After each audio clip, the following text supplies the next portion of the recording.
One Punch Man, Chapter 90, Because I'm a Monster, was very good. I really enjoyed it.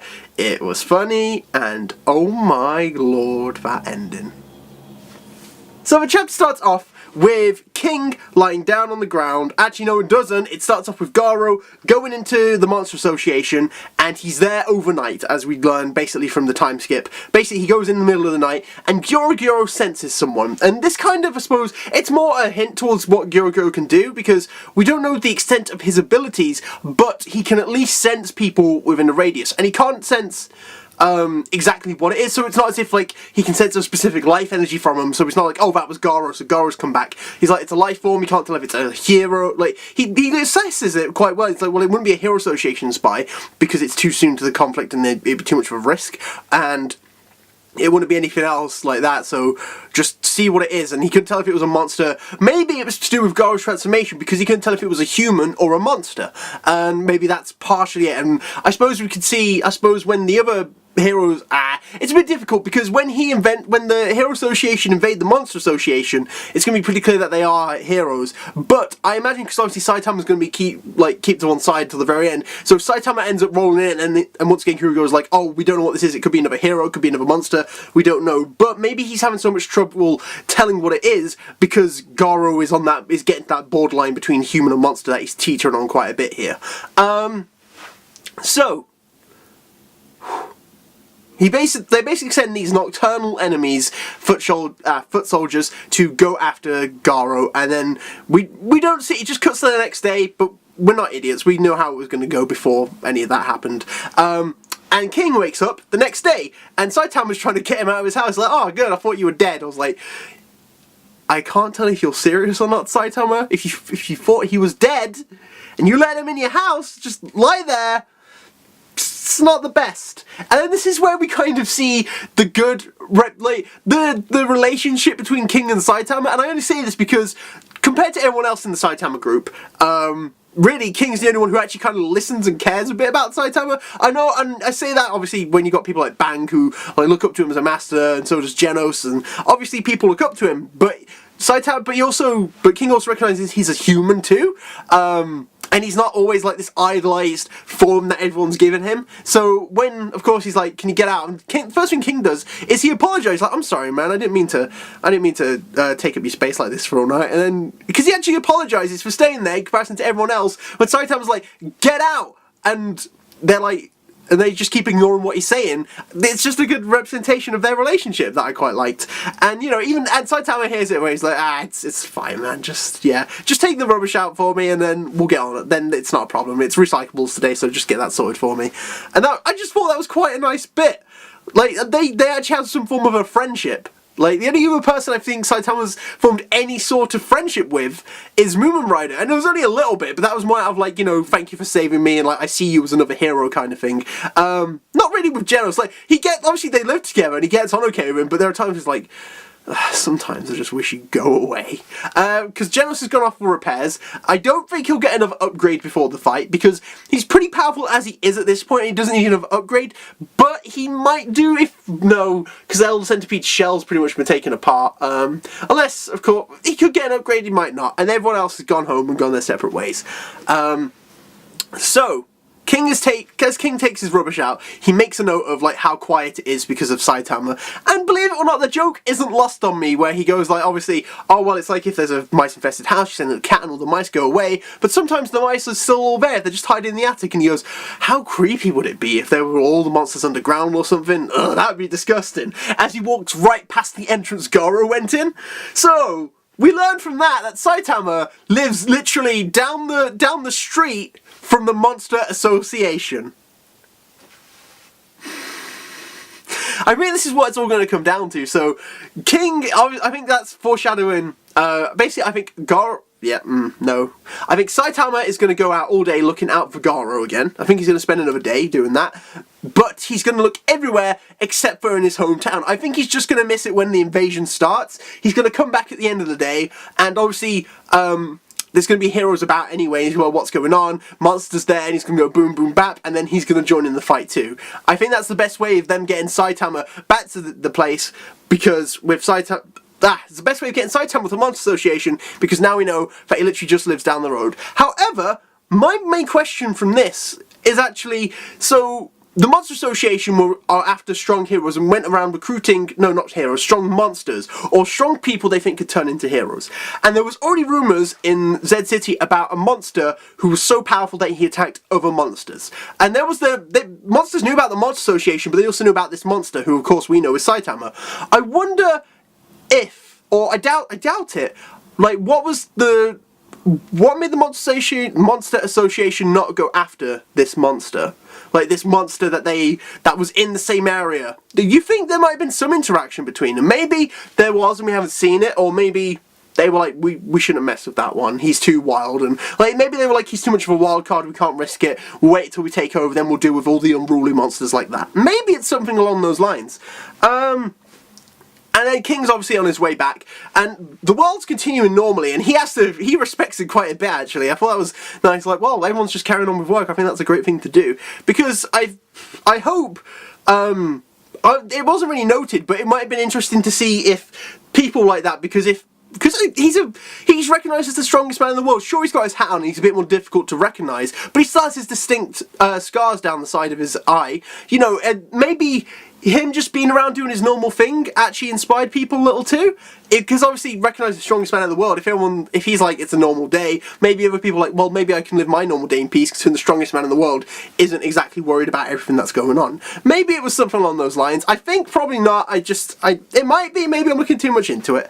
And it carries on with King arriving to his apartment, and there's members of the Hero Association waiting outside. And once again, it's a massive misunderstanding, as it is with King, because they're like, oh, were you in a battle? Were you locked in battle all night? Oh, what a heroic man you are, King. Truly the best there was. You've got blood stained all over you. He's like, actually, it's from the heart part. And then he's like, quickly, we must go. So King is heading straight to the Hero Association. So I think he's pretty much going to get flung straight into the battle. And the thing is, obviously, he's going to get there and he's going to be like, well, we need Saitama. Because he obviously recognises that Saitama is the only one who can only really beat the Monster Association. Because, I mean, we haven't seen any of the other high-ranking members take on a dragon level threat. But Saitama's the only one who could easily take care of a dragon level threat. So, yeah. We see Narinki, and he's really panicked and scared, obviously because the elite squad he sent in hasn't done anything.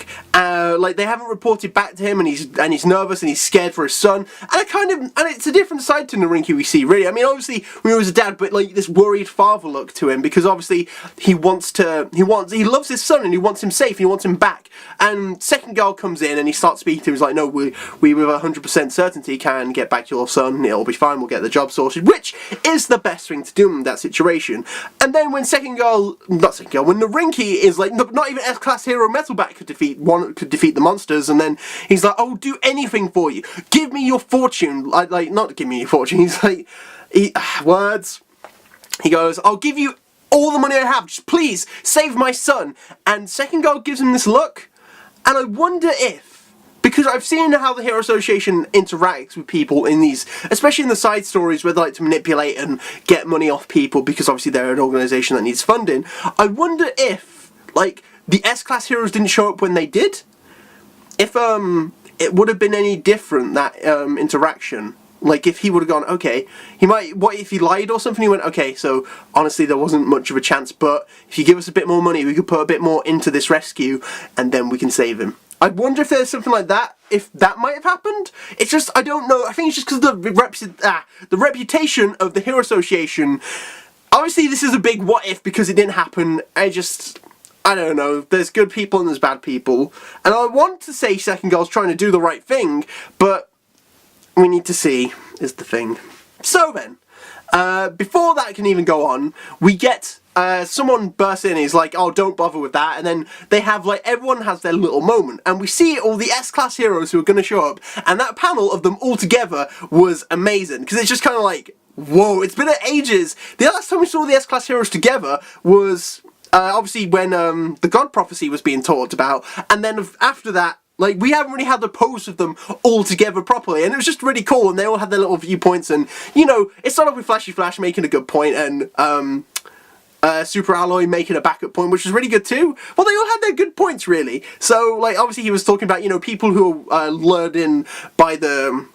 People who are lured in by the power of money aren't really that strong. We don't need anyone like that strength. Maybe he's got a history with Sonic in that sense, obviously because they're both ninja, but obviously Sonic was an assassin for hire, or a bodyguard for hire, and he'd do these jobs for money, and maybe, you know, he looks down on Sonic, and this is a bit of a stretch, but just because obviously they're both ninja, maybe this is their relationship, because with Sonic being for hire, not doing using his own skills for his own needs and his own wants, maybe they have a bad history there. And then Dark Alloy is like, oh yeah, we got this. Like, you know, true courage is to really stand on the battlefield, you need true courage. And Tatsumaki's like, no, it's not at all. Only the strong deserve to be on the battlefield. If you're not strong, just get out of my way, pretty much, is what she says.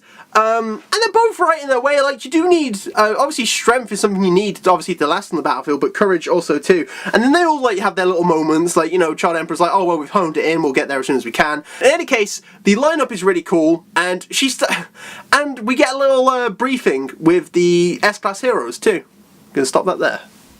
So the meeting begins, and basically it's just them going over the plan. It's only brief, but it's basically to let us know what's going on more than anything. So it starts off with them showing a map of the ghost town Zed City, and basically everyone has their own pins, and they're going to split up into groups, which is fine, which honestly makes sense. I'm just more interested to see what the groups are going to be. So obviously we'll have a mix of the A-Class and B-Class hero, like mix of the S-Class and the A-Class heroes from what we've seen. I think some interesting pairings might be ones like Atomic Samurai and a Mind Mask, obviously because they've got that, like, they've got that bit of rivalry between them. Well, not rivalry, but, you know, animosity between them is probably better. And then seeing how other people get paired up will be interesting too. Maybe they'll just have like a powerhouse team and they'll purposely go for like, okay, Tatsumaki and King. Maybe that'll be a team too.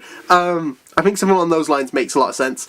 And then they talk about, obviously, they're splitting up because really, if they all go in this big group and they get circled, they're going to get massacred because they don't know, obviously, the extent of the threats that are going to be there. And I thought that was very clever on Child Emperor's part, but he's not clever enough to recognise that Genos is not a bad guy, and neither is Bang.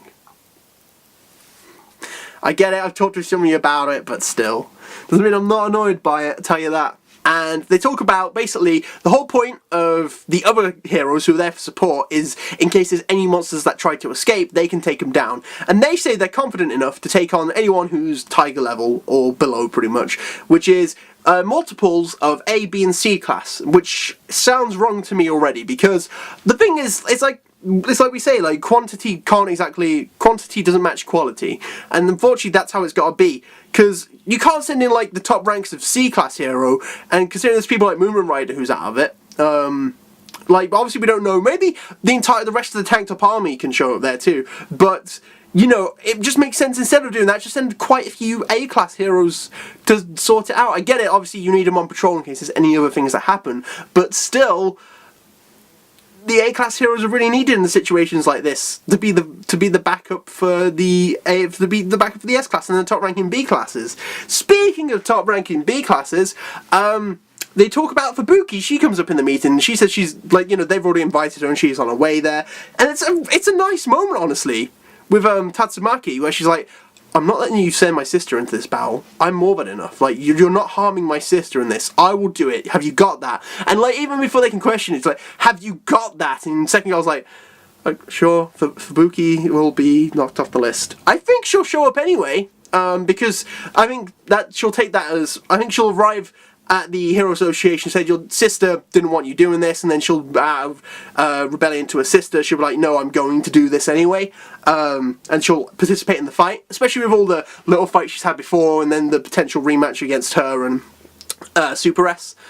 Yes, I think that's there too. But also, I think this is actually how Genos is going to get involved too, because he's going to get his repairs and he's going to come back. And after this, I can imagine him going back. He's like, I need to be with my master at this most traumatizing time in his life. I need to support him in any way I can. That money meant a lot to him. And it's going to go down with, obviously, monsters showing up and heroes having to fight them if they're trying to escape or they're rampaging outside. Genos can take him down, especially if it's like a demon level threat who shows up, because they said in particular, you know, they could take anyone up to Tiger. If a demon level shows up and starts wrecking the A, B, and C S-Class, you need an S-Class like Genos to come and take it on.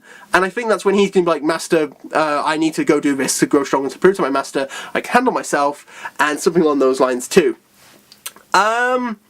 So, yeah. I think, was there anything else in that talk? I don't think there was. I think that was it. One moment. So the next day So the next day happens, and from what we can see, well, basically Royal Ripper straight away is like, Tario, get up, it's time, come on, let's play some games together.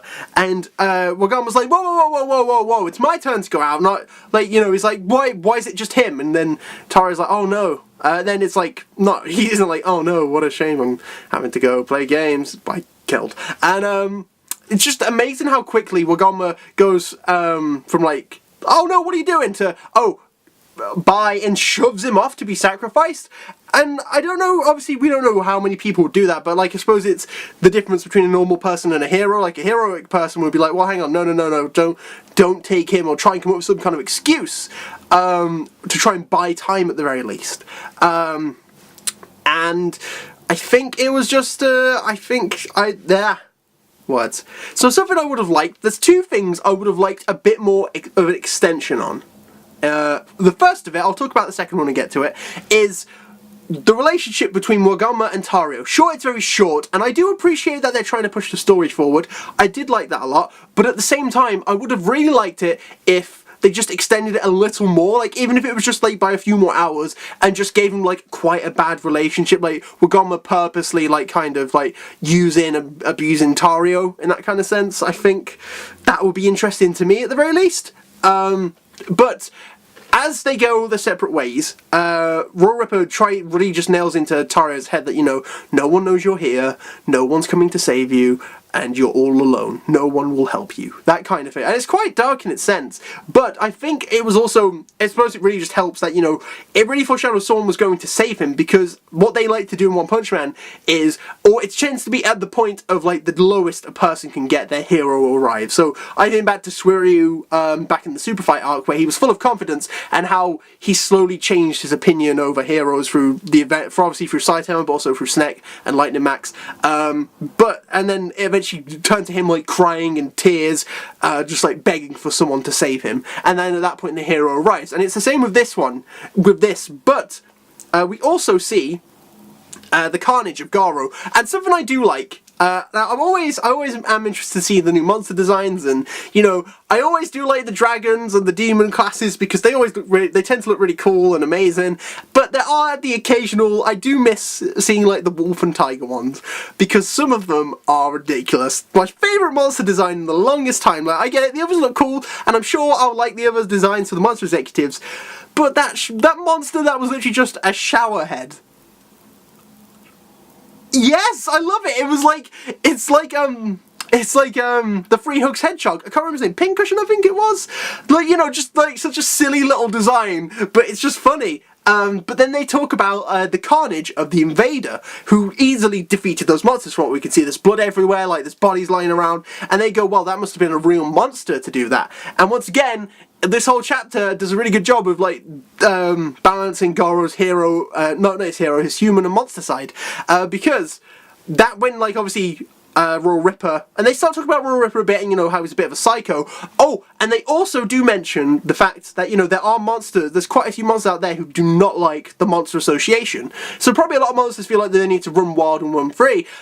But I suppose it's very possible that we can meet some more powerful monsters down the line after the Monster Association, not just the strongest ones, because I imagine there's probably at least a few defiant monsters out there who are incredibly powerful. So maybe they could be on the level of Dragon Plus like Boros, or maybe, it depends, because if Orochi's a god level threat, there's no confirmation about this, like, to make it interesting, Orochi has to be around Dragon Plus or higher, because Boros was Dragon Plus, and that's the last big fight Saitama really had. Obviously his fight against Suiryu was good, but against an enemy, a proper enemy, no one's really matched the powers of Boros. So he has to kind of be around that level or higher, and if he's not Dragon Plus, he's got to be God, you know? So What was I going to say? Yes, the Royal Ripper stuff. So, when they talk about Royal Ripper and what a loose cannon Royal Ripper is, I think the one thing I really wanted to see was, the second thing I wanted them to expand upon a bit was to make Royal Ripper just a real, show the, what is it? The really sinister side of Royal Ripper, the one who's carving up bodies and is just the true loose cannon that they portray him as. Because I was thinking how they could do this, and they've got to be careful with it, of course, because of the type of story One Punch Man was. Because it was originally a seinen kind of story, I believe, aimed at the older audiences. But then obviously with its popularity, it's turned more into more of a traditional shonen, and it's aimed at a wide age of a wider audience now. So obviously there is blood and there are body parts flying off, but still, I would have been interested to see at least, maybe Royal Ripper. I was trying to think who Royal Ripper could fight. I think a good fight would have been for him or her to fight Narinki's squad, to take down maybe 2 or 3 members of those until Supra shows up and just goes bomb, bomb, bomb and takes over the rest of them. That might have been quite interesting, I think. Just to get a really sinister side of Royal Ripper, so then this next bit would have been extra satisfying. As satisfying as it was though, because as it all goes down, he's really trying to say, you're my plaything, I don't care about this, I don't care about the Monster Association or big flashy wars, I just want to live in blood and carnage, and you, Tario, you're gonna bring me to ecstasy. And then Tario screams for help. At this point, obviously this kid's terrified, because obviously the sword hand's cutting his cheek and everything like that, but then he's like, help! Boom! Garo comes through the wall, and then in that instant, Royal Ripper's like, you! Swings! Boom! Snaps the sword arm in half. Boom! Punches Royal Ripper's head straight off, and that would have been enough. That actually would have been enough. I'm like, yes, Garo, that's great. And then it's as if one of Murata at the same time went, nah, check this out. And he doesn't only just knock off his head and destroy his arm, he literally tears his body up. How does he tear his body up? With Whirlwind Iron Cutting Fist. This is where, the masterpiece of Garo comes in. It's just how much, even if he's not an actual monster, he's a monster at learning, just for seeing Bomb's technique only a few times, very briefly in the heat of battle, while also fighting his former master, he's at least learnt the basics of it. And he can use it really well, to the point of cutting up Royal Ripper like it's nothing. And this whole time, I've been I was like, how's he going to take on Bug God? How's he going to take on Bug God? If Bug God is literally just about his hardened shell, because of his obviously being a giant bug man, we will be fine. Unless he has to hone it even further, of course. But still, yeah, I'm not worried about Bug God as much now. He's going to destroy him. And it's a question of what rank Garo is now. Because obviously, well, the thing is, the hard shell was really holding him back, and that was his problem. Now he's actually got something to fight for. He's basically got a blade in his hands at this point. And, it's also about, this human side of him too. Because, whilst he is trying to become a monster, and he's trying to become a great monster, to Tario, he's shown nothing but heroic sides to him. He's obviously saved him multiple times. This is the first time he's done it, and on top of that, he's obviously been really nice to him and tried to look out for him. He's like, come on kid, let's get out of here. And Tario's getting really emotional about this, because if after all of this, if Garo isn't Tario's hero, he's got some really high standards, and maybe he'll learn a bit more about what it is to actually be a hero. It's not about your being association or not, it's about doing the right thing, which is by looking after Tario all this time. So, it's good. It was so good, wasn't it? It was just amazing. It's fucking amazing. And then it just carries on with those two trying to escape. And once again, it's this balance of the monster side and the human side, because, first of all, he literally takes Royal Ripper's clothes from the body, and he uses it to bandage himself up from the cuts, obviously, from snapping off the sword arm. But, at the same time, it's like when he takes down those monsters instantly and they recognize him as the hero hunter, he basically starts to eat them, raw, without, cooking or anything like that. He just eats them. He's like, I can't get picky if I'm hungry, I've just got to do what I can. And, he's got, obviously, that monster appetite building, but he's also, his appetite's expanding. It doesn't bother him just eating a dead monster now. It's becoming more and more apparent that he's really taken on this monster transformation. It's just he isn't there physically yet. Well, physically ability, yes, but I mean, physically appearance-wise. And then, that ending. So first of all, shout out to Tario, by the way, for being amazing, and even after being like, you know, basically blackmailed by the kid, by Wagamma, he's like, there's another kid here, please, we need to save him. And Goro straight away is like, I don't have time for him. And with Wagamma, you know, he's obviously, he thinks a lot of himself, and he's got that attitude a bit like, I can't remember that little girl from the side story with the cat. So I kind of really want Saitama to be the one to find him and be like, I'm not saving Bratz. And just try and straighten him out a little too. I'd like that. But when Goro turns around and the monster's there, I don't know how he's going to get out of this. Well, obviously, the thing is, Goro is strong. He is. He's not, I can't see him taking on a dragon level threat at this point. Like, obviously, Goro's recognized his strength enough to make him want to be a monster executive, but well, first of all, we don't even know what this monster's abilities are. It's still kept incredibly in the dark. And we don't really know what it is. I kind of know what it is, only because, minor spoiler, I suppose, it's not for Maya or anything, but it's probably something that'll be revealed very soon, is because, Murata, I'll leave a time skip just in case. Murata recently did a bit of art on his Twitter page. Oh, it's okay, that's fine.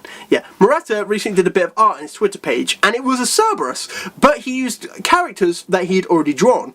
So the first one was Cerberus from Eyeshield 21. That's a good series if you haven't read that. If you like Murata's art, check it out, it's really good. The second was Watchdog Man. 2 dogs. So maybe this is another dog monster as well, because the third head was the monster itself, was the monster that Goro is now up against, and it's a very tense situation obviously Goro's in. I think so I've got a good idea that it's a dog, maybe it's a wolf still. It's obviously not a dragon, like I was like, maybe it's a dragon. No, it's either a wolf or a dog at least, and it's drooling, and he's like, step away very slowly, Tario. He's like, and he's slowly kind of ushering him towards him, and I think I would imagine there's going to be some kind of a chase there. So I think at some point he's going to have to pick up, he's literally going to have to pick up Tario and just run for it and bolt it as fast as he can. Obviously, because his abilities keep on growing and growing, but it'll be interesting to see how he does, and like to see the abilities of a Monster Association executive. And who knows what will happen next time. So first of all, I think if he ends up meeting Goro soon, Goro isn't going to be mad at him. He's going to be like, no, still join our organisation. Why would we be mad? Because obviously some people might rebel, but then he'll be like, listen, he took down the wild card Royal Ripper. Why would I not want him dead? Like, you know, that's not a bad thing for us. Royal Ripper was too much of a wild card, but Goro will at least listen to us to a degree. And I think maybe something along those lines isn't too bad. I think that's where it could go, at the very least. Because I don't think Goro, obviously because Goro wanted to make him into the next Orochi, so he's not going to be mad that he's still alive. Yeah, but what do you think's going to happen next time? Do you think any more of the executives are going to show up? Or do you think that, you know, Goro's going to die? He's not, obviously, but, you know, I'd like to know what you thought of this chapter. Everything along those lines, I'd like to know. Comment down below, give us a like and subscribe if you want to see more One Punch Man reviews, on time especially. Maybe I'll do that, that would be nice for me too. Thank you for watching, I hope you have a good day, and I'll see you soon I guess. Once again, let's talk about this. Cool, thank you everyone, goodbye!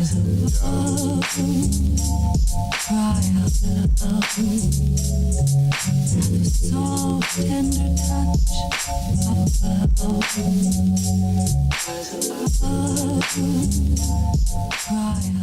love.